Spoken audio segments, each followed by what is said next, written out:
WWDC26 を見終わりました。派手な発表というよりも、Apple が次の数年でどう進むのかが見えた発表でした。発表内容を全部細かく並べる動画にはしません。日本で見ている方に関係があるところと、僕自身がいいと思ったところをお話しします。先に言っておくと、今回の Apple Intelligence は思ったより地味でした。ただ、地味だから弱いというより、Apple らしく少しずつ入り込んできた印象です。そして個人的にいいと思ったのは、Siri そのものよりも危険なパスワードの自動変更、写真の拡張やリフレーム、このあたりでした。あと個人的に驚いたのは、共有アルバムのフル解像度対応です。正直このあたりはもう廃止に向かっているのかなと思っていました。でもここに来て強化するなら、もう一度ちゃんと見直した方がいい気がします。皆さんこんにちは。ためになる Apple の話のタカです。よろしくお願いします。今回前半で話したいのは、すごいと思った機能です。まず何をしてくれる機能なのかを先に出しておきます。派手な AI というより、毎日の作業に入ってくる機能です。AI が作業に入ってくる。ここで大事にしたいのは Apple 公式ニュースルームの書き分けです。今回はここを軸に日本向けに見ていきます。Apple Intelligence と Siri AI はかなりはっきり分けて書かれています。Apple Intelligence は対応言語に日本語が入っています。一方、英語設定ユーザー向けから始まると書かれているのは新しい Siri AI の話です。なので、パスワードやサファリやショートカットまで全部英語先行で見るのは少し違うと思います。むしろ Apple Intelligence の記事側にこれらの機能が載っています。日本でも期待していい機能だと思います。もちろん公式には地域や言語によって一部機能を利用できない場合があるという注記もあります。だから全部確定とは言いません。でも期待する理由は十分あると思います。ニュースルームは一応読みましたが、正直ちょっとややこしいです。なのでここは公式の書き方を見ながら僕なりの解釈で話します。多分この解釈で合ってると思いますが、もし間違ってたらすいません。ただ仮に少し遅れたとしても、いずれ使える方向の機能だと思います。その時はその時で改めてまた扱わさせてください。正確な情報を出すのが得意な方は、僕は尊敬している方にもたくさんいます。細かい状況を知りたい方は、ぜひそちらも見てください。僕は今回は、情報そのものよりも、Apple が何を変えようとしているのか、どう捉えると役に立つのかをフォーカスして話します。個人的にまずいいと思ったのは、危険なパスワードの自動変更です。これはかなり実用に近い機能だと思います。つまり、使い回しや予測しやすい危険なパスワードのことです。これは今回の中でもかなりエージェント的な機能だと思います。何をしてくれるかというと、危険なパスワードを対応しているサイトで強いパスワードに変えてくれる機能です。おそらく前提になるのはパスワードの自動入力ができるサイトです。Apple のパスワードアプリは今でも弱いパスワードや漏洩した可能性のあるパスワードを教えてくれます。でも実際にそれを直すのは地味にかなり面倒です。だからここを自動化するのはかなり意味があります。サイトにログインして設定からパスワードを変える。そして新しいパスワードを保存まで済ませる。この作業が地味に大変です。今回の発表では対応しているアカウントでその変更を自動的に進める話がありました。これはすごく Apple らしい AI の使い方だと思います。チャットで賢い答えを返すよりも人間が後回しにしがちな作業を安全に代わりに進めてくれる。こういう AI の方が一般の方には実感しやすいと思います。もちろん対応するサイトや条件は実際に見てみないとわかりません。でも方向性としてはかなりいいと思います。パスワード管理は大事だけど面倒。ここに AI が入るのはわかりやすいと思いました。生活の中で役立つ AI としてかなり自然です。パスワードの話と同じ流れで、サファリのタブ更新通知も地味に嬉しいです。これも日常に入る小さな代理作業です。例えば商品が入荷してたら教えてほしい。申し込みが始まったら教えてほしい。そういうページをサファリが見張って変化があったら通知する。これも小さいけれど現実的な AI の使い方です。これも小さなエージェント的な動きです。AI エージェントというとものすごく大げさに聞こえますが、実際に生活で便利なのはこういう小さな代理作業かもしれません。人間が何度もページを開いて確認する代わりにサファリが見ておいてくれる。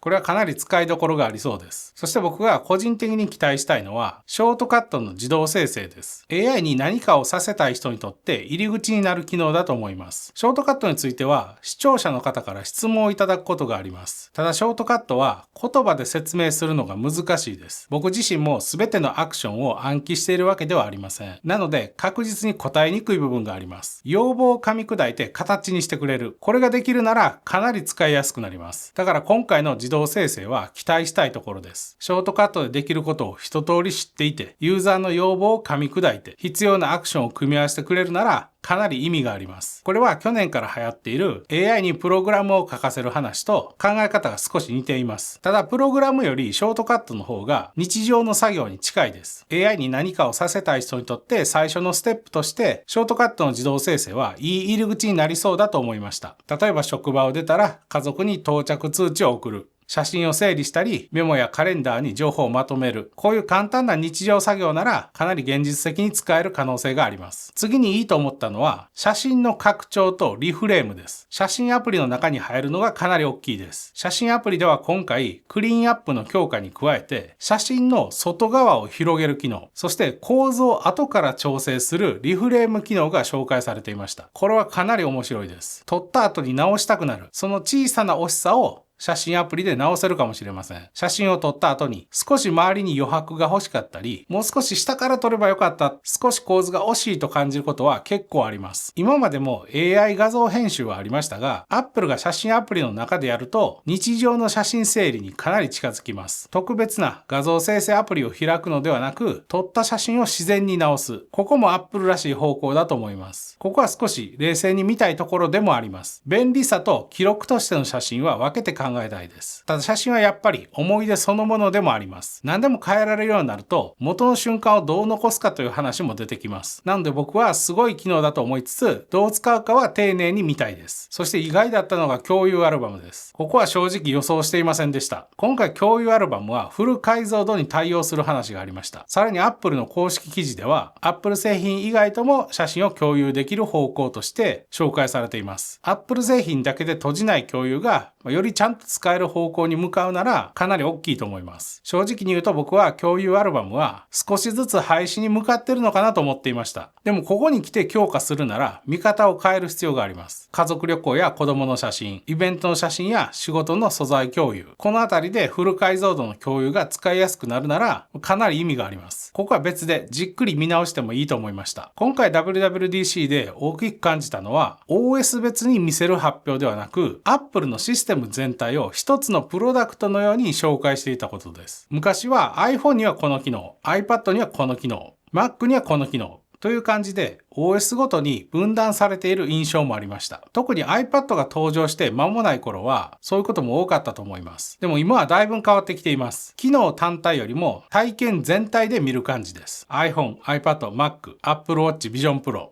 それぞれの違いは残しつつも同じ考え方で機能が広がっていく印象が強いです。Apple Intelligence もまさにそうで単体の AI アプリというより Apple 製品全体に入ってくる共通機能として紹介されていました。Apple Intelligence は思ったより地味でした。でも僕は悪い意味ではないと思っています。今の生成 AI はチャット画面を開いて何かをお願いする使い方がわかりやすいです。でも Apple がやりたいのは多分そこではありません。メール、写真、サファリ、パスワード、カレンダー、ショートカット。そういう普段の機能の中に AI を溶け込ませる方向です。今回の発表を見ていて一番 Apple らしいと思ったのは AI すごいでしょっていう見せ方ではなく今まで面倒だった作業を人間の代わりに少し進めてくれる見せ方でした。例えば自分に関係する情報をいろんな場所から探してまとめることです。ここは AI の得意なところがかなり出やすいと思います。メッセージにあった話、メールに残っている情報、写真ライブラリの中身、画面に表示されているもの、そういう情報を横断して今必要な答えにまとめる。ここは AI の良さがかなり出ていました。